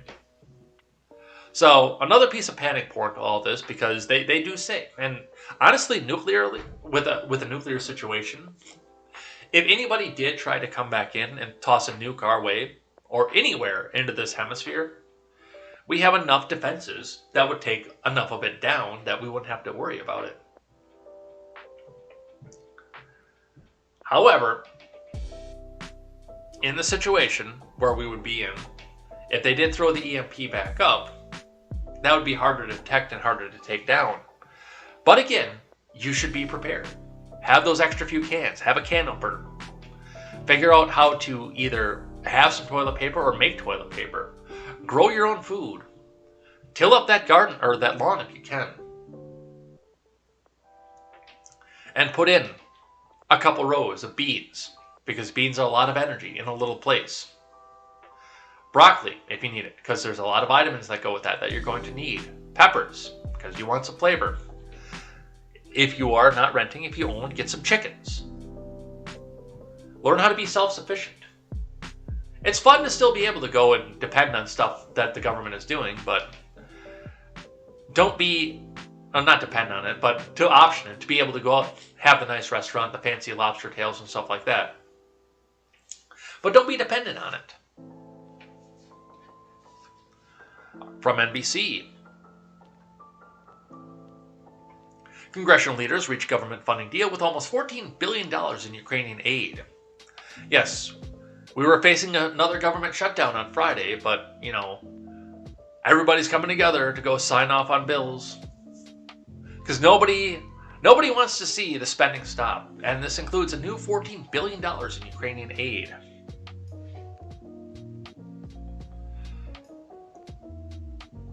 From Rebecca Shabbat and Tegan Finn. House and Senate appropriators struck a bipartisan deal early Wednesday on a massive bill to fund the federal government through September and provide nearly $14 billion in aid for Ukraine. The House is expected to vote on the $1.5 trillion package Wednesday with a possible vote in the Senate by the end of the week. The bipartisan agreement is the culmination of months of negotiations on Capitol Hill that resulted in a prolonged stalemate between Democrats and Republicans. The nearly $13.6 billion devoted to Ukraine includes $6.5 billion for the Defense Department, with $3.5 billion to replenish equipment sent to Ukraine and $3 billion for U.S. troops who are helping to defend NATO in Europe. The bill would also provide money for humanitarian aid to support Ukraine's energy grid and to combat disinformation. I bet you it's not a balanced budget, though. I bet you this is another omnibus. But you see, there's not a president that's ready to reject an omnibus. So that one's just going to sail through Congress. The bill would allocate $15.6 billion for the pinkpox pandemic response domestically and abroad. The money would help the U.S. address future variants and secure more treatments and vaccines. It would also aid the international fight against the disease by providing supplies and mitigation measures. The legislation, which funds the government through the rest of the 2022 fiscal year, would provide increases to both defense and non-defense spending for domestic programs over 2021 levels. Democrats were unable to repeal the Hyde Amendment, a decades-old policy that prohibits federal programs like Medicaid for paying for abortions. House Appropriations Committee Chairwoman Rosa DeLauro said in a statement early Wednesday that the measure would lower the cost of living for families and create American jobs. Yeah, they always say that. And yet it never happens. It always goes back off to their big business donors, their big business buddies. But there you go. Congratulations. You've all paid $14 billion for Ukrainian aid. Aren't you excited? From France 24, West asked for Russia to be suspended from Interpol. No author given. Several Western countries, including the UK and the US, have called on Interpol to suspend Russia from the International Law Enforcement Organization, according to British Home Secretary Priti Patel. The UK, the US, Canada, Australia, and New Zealand have requested the immediate suspension of Russia's access to its systems, Patel tweeted on Sunday. The grouping asked Interpol's executive committee to make a decision this week. Russia's actions are a direct threat to safety and individuals and international law enforcement, Patel added.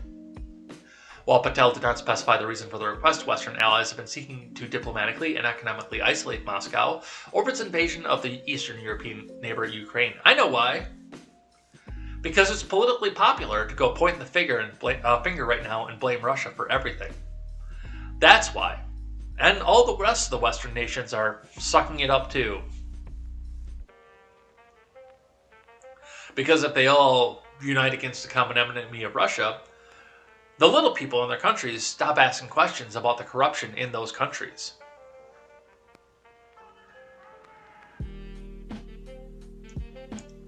McDonald's caved to the pressure. McDonald's, Starbucks, and Coke leave Russia. From Danielle Wiener-Bronner.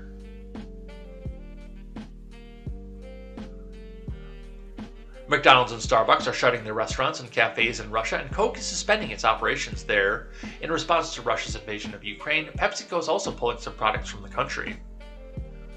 McDonald's has decided to temporarily close all restaurants in Russia and pause all operations in the market, CEO Chris Kempczynski said in a statement on Tuesday.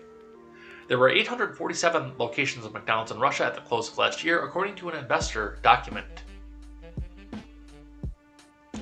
It's kind of weird seeing how McDonald's looks in Cyrillic, too, by the way.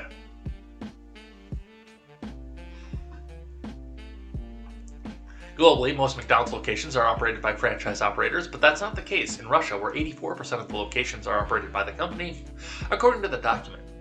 Russia's restaurants, along with another 108 in Ukraine, are all operated by McDonald's, accounted for 9% of the company's revenue in 2021, according to the document.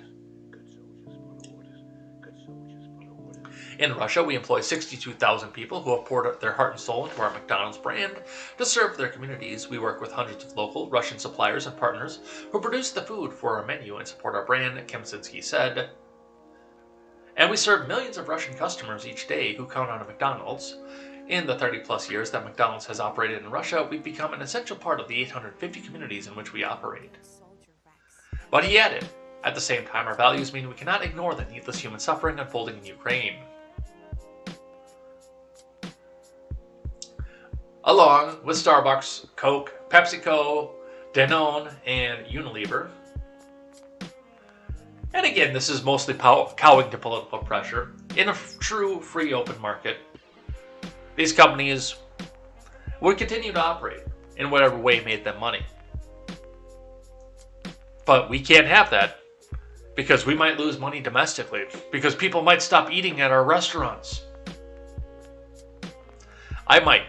Because of this, which will probably be good for me.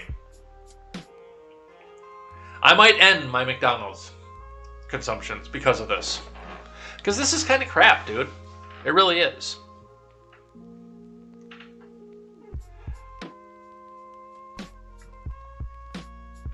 Alright, from the Associated Press. Ukrainians flee some besieged countries as conditions worsen. From Uras Karmanow.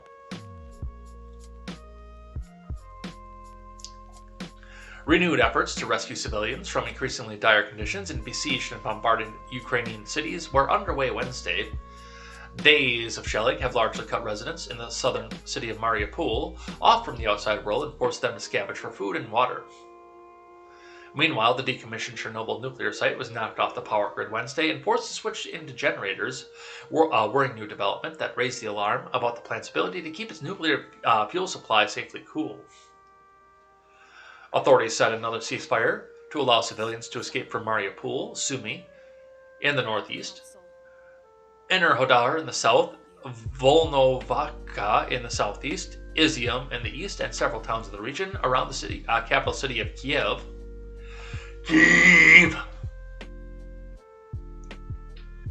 Previous attempts to establish safe evacuation corridors have largely failed due to attacks on Russian forces, and there were few details on Wednesday's new effort. It was not clear if anyone was able to leave Mariupol, but some people did start streaming out of Kiev suburbs, even as the air raid sirens repeatedly went off in the capital and explosions could be heard there.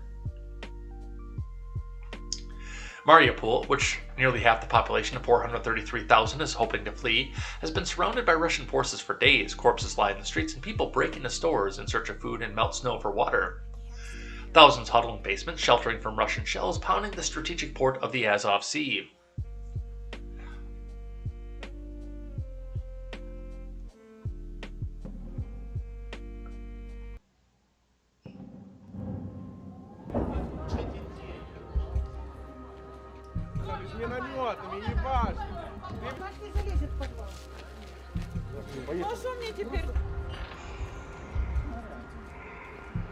Я вижу.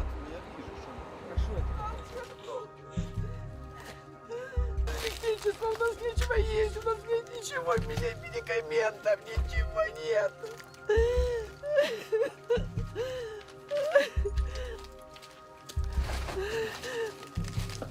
Что мне теперь с домом моим? А нам можно или не брать?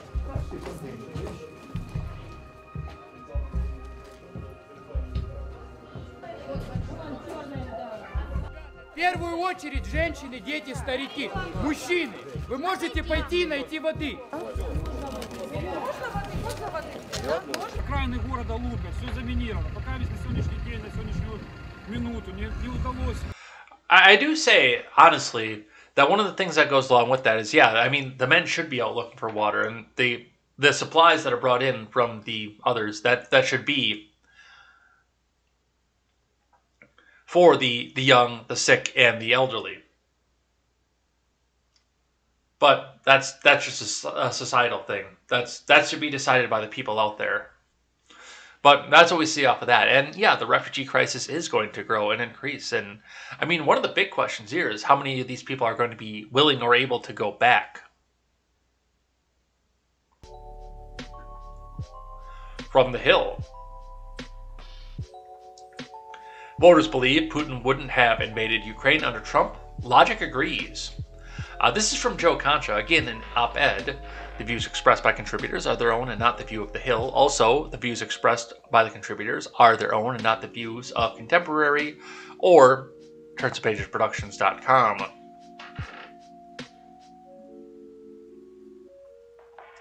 Swing voters, Trump-Biden voters, they seem to buy the idea that Putin would have done this if Trump was the president. How does the Democratic Party answer for that? I don't buy that. I don't think that that matches logic, but voters do.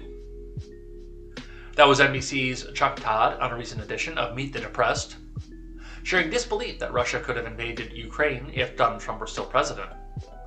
Todd's comments came in reaction to recent polls showing a solid majority of Americans believe exactly that. Excuse me.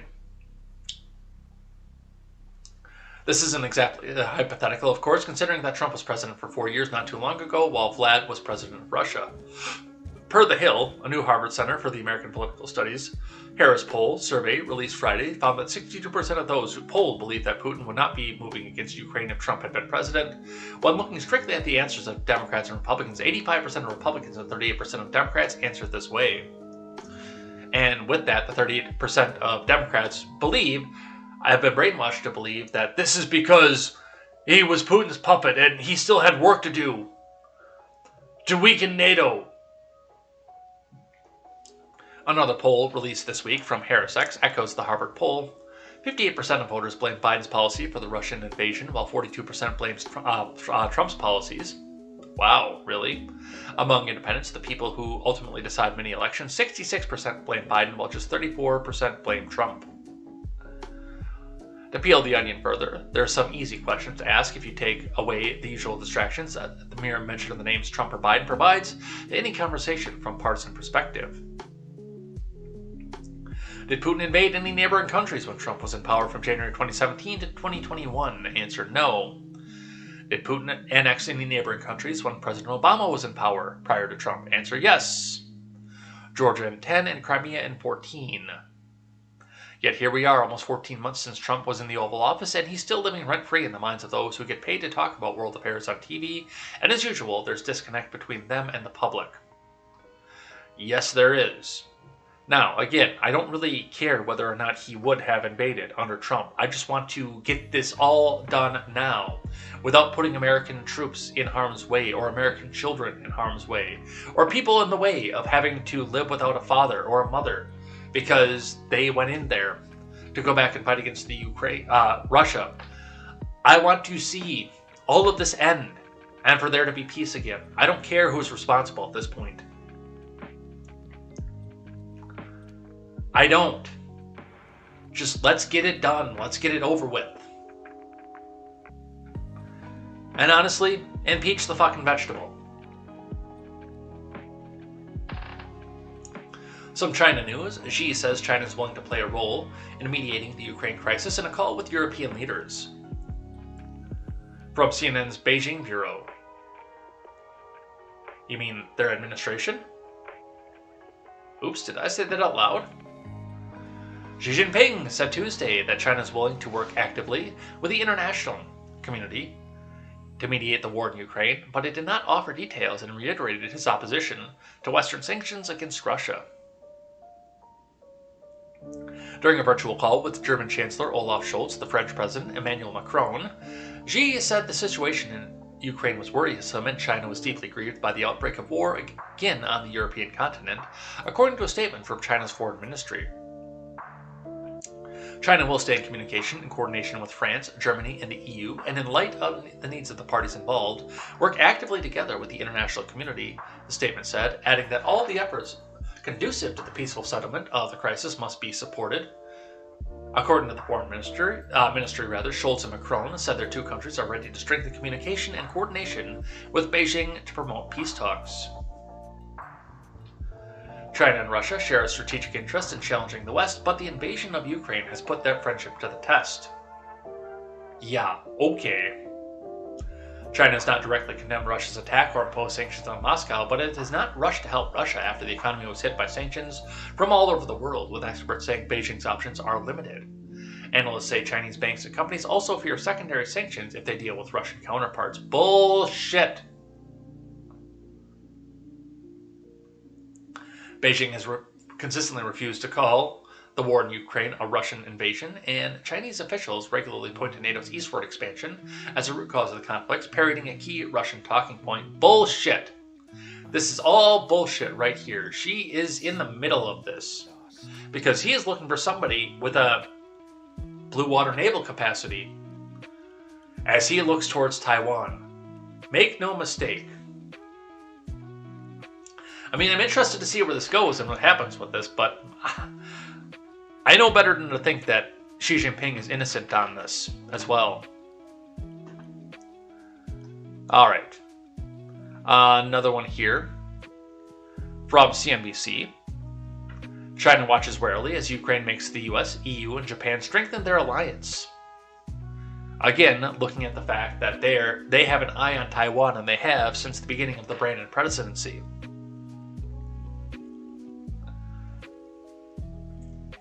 From Evelyn Cheng. Since taking office last year, President Brandon has pursued a strategy of restoring relationships with allies to put pressure on Beijing. The Russian invasion of Ukraine nearly 2 weeks ago showed that what those allies can do. For China, the speed and severity with which the US and its allies sanctioned Russia was a warning sign that it could guide future economic and foreign policy. Chinese officials have increased efforts to buttress their country's reliance since President Trump sanctioned the telecommunications giants Huawei and slapped tariffs on billions of dollars worth of Chinese goods. But Trump did all that single-handedly while simultaneously damaging ties with Europe and provoking uncertainty among US allies in Asia. The response to Ukraine has been anything but a go-it-alone move by the US.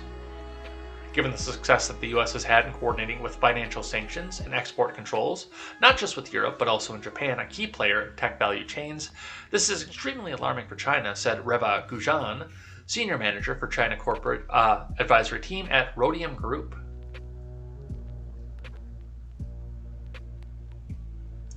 This is a very multilateral movement, Gujan said. At a high level, you would think China would benefit from the US having a big distraction in Europe, but actually this only accentuates the policy debates over critical exposure and vulnerabilities to Chinese supply chains. And not only that, China's also eyeing this and seeing that if a move is made on Taiwan, Japan would be pissed, the EU would be pissed, and the US would be pissed. Now again, they're hoping to get that sweet, sweet submarine battalion to go back and help them with Taiwan, but you know, you do have to watch for the fact when the rest of the world is standing against you for something like this as well. And that is all my foreign policy news. We're going to see how much more of this we can get through before we grab something that restores my faith in humanity and head out of here for the day. From The Blaze, illegal alien protest shuts down bridges in New York City to demand $3 billion in unemployment benefits. From Carlos Garcia. Thousands of illegal aliens shut down 2 bridges in New York City on Tuesday to protest the government. For the government, rather, to pay $3 billion more into an unemployment benefit pool for illegals. The illegal aliens and their activist supporters shut down traffic lanes of the Brooklyn Bridge and the Manhattan Bridge Tuesday morning. Protesters called on Kathy Hochul to place more taxpayer funding into the Excluded Workers Fund, which was initially created to pass out $2.1 billion of unemployment payments to illegal aliens affected by the pandemic.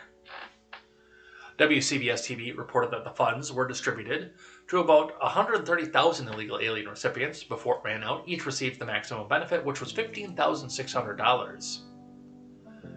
Immigrant workers lost everything during the pandemic, and those who received those funds were able to get back on their feet. That's why we're here, because there are thousands upon thousands more who did not receive those funds, said illegal alien activist Diana Moreno. One illegal alien named Sichital Gomez said through a translator that the funds ran out before she was able to apply, and the pandemic forced her to seek help at food pantries, which is what they're there for. Private charity versus government charity. Activists demanded that $3 billion worth of taxpayer money replenish the funds and give out more unemployment checks to illegal aliens. So I'm going to back up here for just a second and point out the fact that if you were really serious about the illegal aliens and deportations, which the Biden admin is, they are deporting. They've got more people rushing to the borders, but we are seeing a large number of deportations. If INS, I'm sorry, it's not INS anymore. What is it now? I can't think of the name of what it is. CBP, Customs Border Protection. If they really wanted to do something about this, you've got all these people gathered up into a bridge, shut down. It'd be like shooting fish in a barrel. Just blockade off the sides of the bridge and start throwing cuffs on people until you ran out of room in the vans. If they want to come here illegally and work a lot of the times illegally as well, under the table, taking the jobs that could go to an American person under the table, and demand that they get government benefits too, no, fuck you. If you want to be here, that's between you and the federal government and the state government.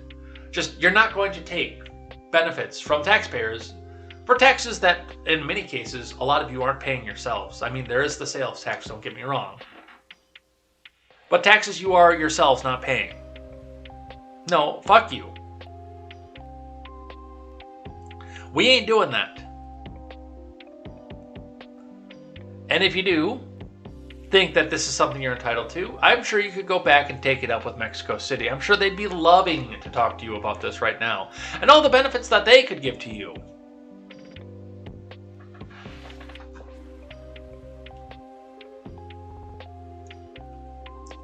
From the Daily Wire, trucker convoy delays, avoids DC out of safety concerns. From Mary Margaret Olahan, an anti-pinko pox restriction, trucker convoy circling the nation's capital will not be entering Washington, D.C., at least not yet, organizers said on Monday. Brian Brace spoke to members of the convoy early Monday morning at Hagerstown Speedway in Maryland, where the convoy had camped out for the night. Brace told the assembled crowd that the convoy would not be entering the Capitol yet out of fear that they would be cast in the same light as the January 6th Selfie Fest. I'm fearful myself, and the organizers are fearful of them trying to do to us what they did to those involved in January 6th, Brace said. It's our belief that they will try to do that. Let's listen.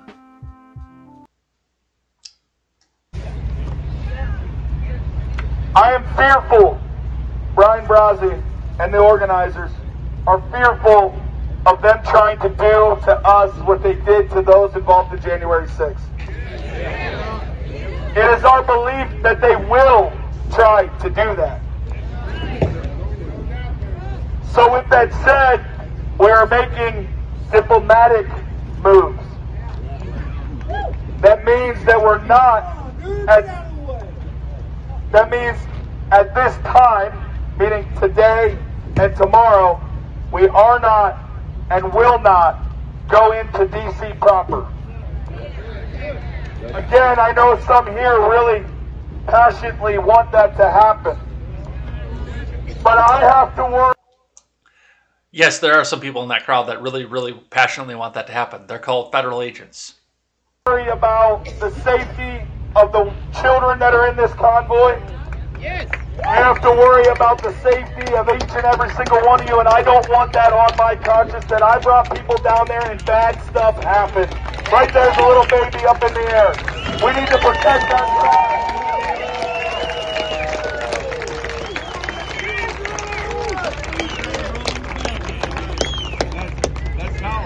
child. There are two sides to me. So, with a speech like that, I'm actually considerably less concerned about the actual ideals and goals of this trucker convoy, because they seem to know. When I first saw this leaving California, when I first heard that they were going to go in to D.C., block off the streets, shut down the city to show the government that they don't need any stinking mandates or anything like that, one of the first things that I thought about this was the fact that, oh, hey, once the federales get into there, it's going to be like shooting fish in a barrel, just like the January 6th Selfie Fest. And even when they started talking about this, I said, when I thought that they were going to be there for the State of the Union, with the fencing up around the Capitol, the first thing I said was, oh, shit, in the middle of the State of the Union, which they didn't wind up getting to the Capitol for, but hey, in the middle of the State of the Union, wouldn't it be funny if those fences just fell mysteriously? One of the fences just dropped, and a crowd of truckers is able to go quickly and storm the Capitol. And I told them, if you see those fences drop, you turn around and you run the other way, because you got your ass set up. And this would be like shooting fish in a barrel. It seems that some of the messages got across. And I'm less suspicious of the organizers at this point because of that, because they're starting to see that, no, the government does not have their best interest in mind, and they are all gathered into one place and brought the fight to the federal government. So we'll see what happens with that. If there is a change in heart somewhere, they do want to go into the city, that's on them. And I will warn you again. There are probably people among your group. I don't think it's your whole group, but there are probably people among your group that want to start to agitate something. So that once you get everybody in the crowd and into that mob mentality, somebody can, like, we got to go into the Capitol. And there you are, all with arrest warrants out for you. So good on them. Absolutely. Let's do some Texas news. I think we'll get through almost all of this stuff. There are a couple other things that I want to get to here today.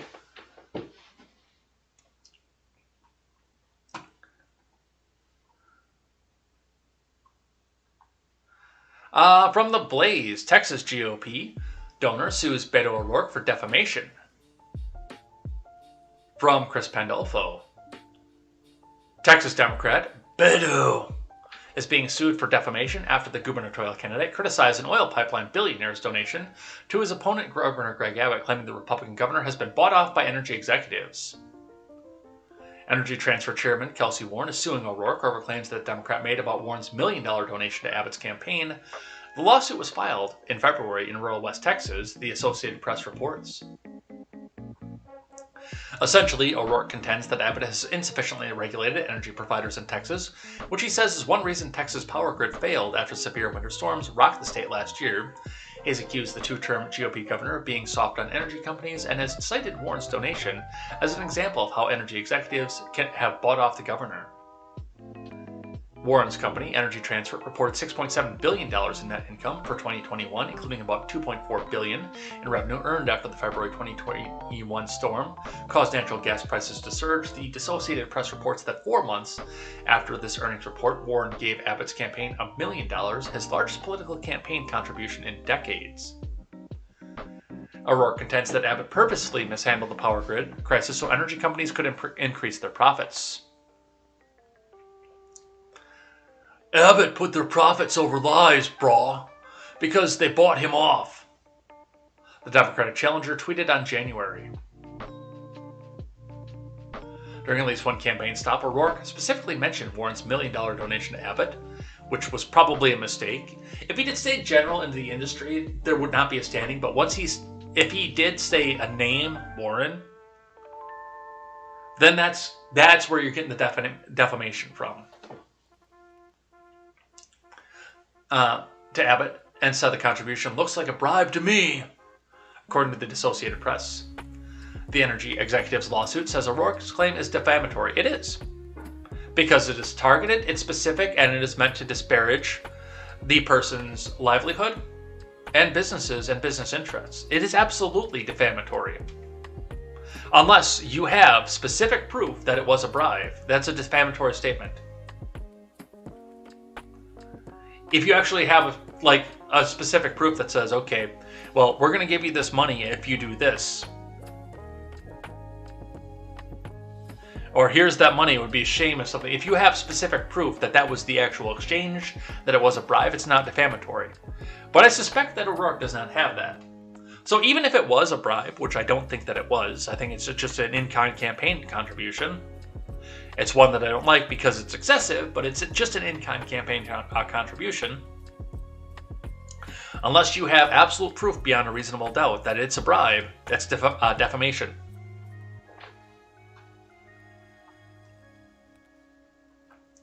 So that's what we see off of that. And on top of that, Beto O'Rourke's staffer gets physical with Blaze Media's Sarah Gonzalez at police event, manhandles her at event. From Amanda Prestigiacomo. Blaze Media's Sarah Gonzalez said Sunday that a staffer for Beto tried to rip her phone from her hands while she was at a public event for the candidate in Dallas. Gonzalez was then manhandled by a female police officer with the Dallas Police Department and almost fell down nearby stairs, she said. Not once was Gonzalez not directed to record anything by anyone at the event, the conservative told the Daily Wire, adding that others had their phones out to record too. Gonzalez provided a photo to the Daily Wire that is posted on O'Rourke's own social media from the event. In the crowd, some attendees have their phones out, seemingly recording or taking photos of the Democrat the picture shows. Earlier today, I attended a Beto town hall. I started to record an interaction between Beto and a constituent while he was taking pictures. A staffer grabbed my phone and tried to pry it out of my hands, then a DPD officer manhandled me unprovoked. Beto is not for Texas. I will be consulting my attorney and requesting body cam footage of the DPD, which was probably turned off. There were people recording on their phones all afternoon. The police gave me no directive before manhandling me and almost pushed me down the stairs. Imagine what this man would allow if elected.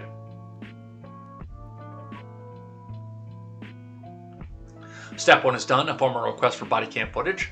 Filing the police report against the staffer for the battery she is committed comes tomorrow, as it must be done in person. I have identified her by name.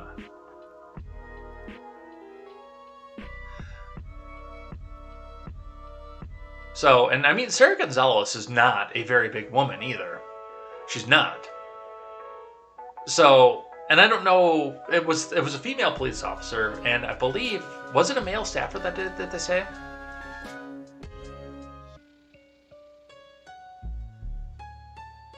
It doesn't say.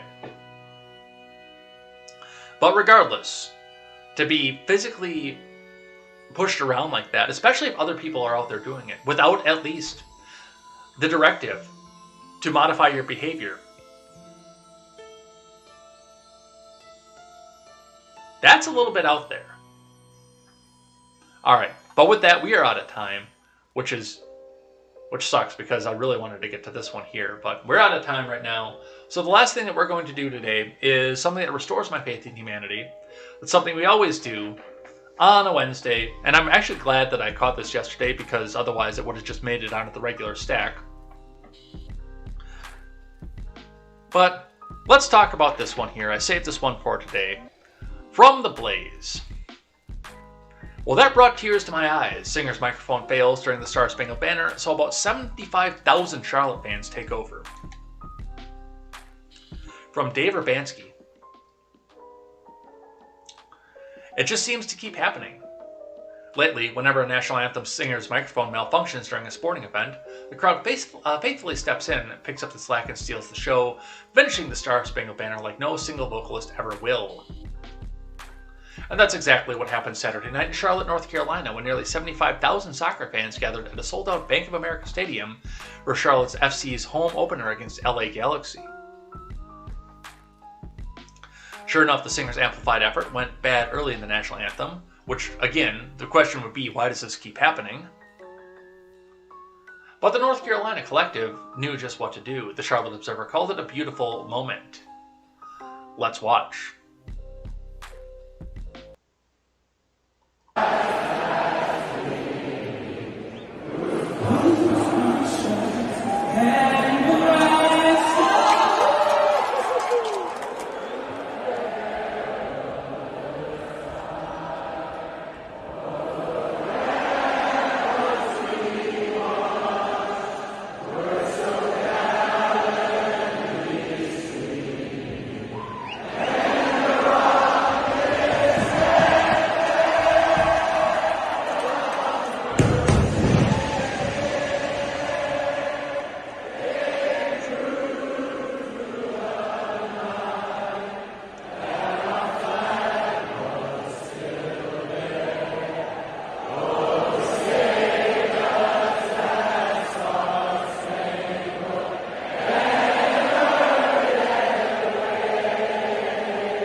That's beautiful, man. That's beautiful. One of the things that really got to me about this, because I was getting very, very black-pilled around mid-February, especially with the Super Bowl coming up, and hearing right at the beginning, the first thing they have to do is jump up and do the national anthem, and then do the black national anthem. And I keep getting more and more angry about things like that because this seems like a way to divide us and make this into an us versus them society. But it just seems that when we see stuff like this, we're still in a situation where, and sometimes I bitch and riff about mob mentality, but sometimes it works. Sometimes it reminds us that we are still united under one national anthem. No matter what the mainstream media tries to do to try to divide us and give us two national anthems in this country, no matter what, no matter how, we can still unite under the song that we all know and love, that we've all learned from a very young age, and many of us have sang in front of thousands and millions of people.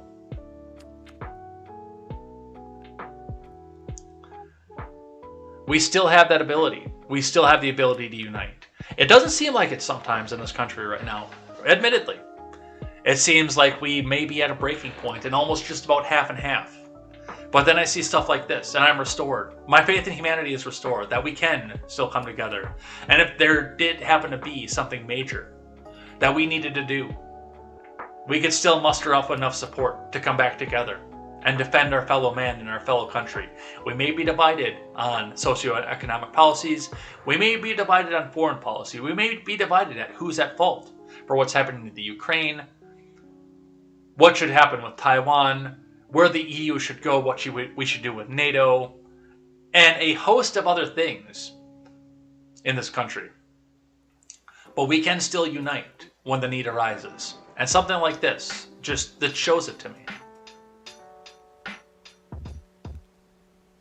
And that's what we see off of that. And with that, we're way up on the clock here. I need to like get out of here now. So let's switch up the scene. Let's switch up the music, and let's get out of here for the day.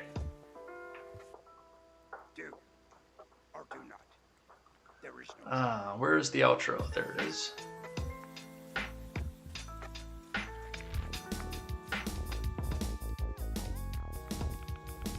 So, thanks everybody who came by and chatted with us in the live chat. Came I hung out, put your 2 cents in. Even if I beat you to the joke, Garbled, sorry about that. But let's head out of here for the day. Let's get out into the world and see what it is that we have to do. If you are on Twitch, stick around. We'll go raiding after this. We'll go find somebody to raid. In fact, I'll get that set up right now. So come back and hang out with whoever it is that we choose. We'll probably do Goldilocks again, so come back and hang out for that.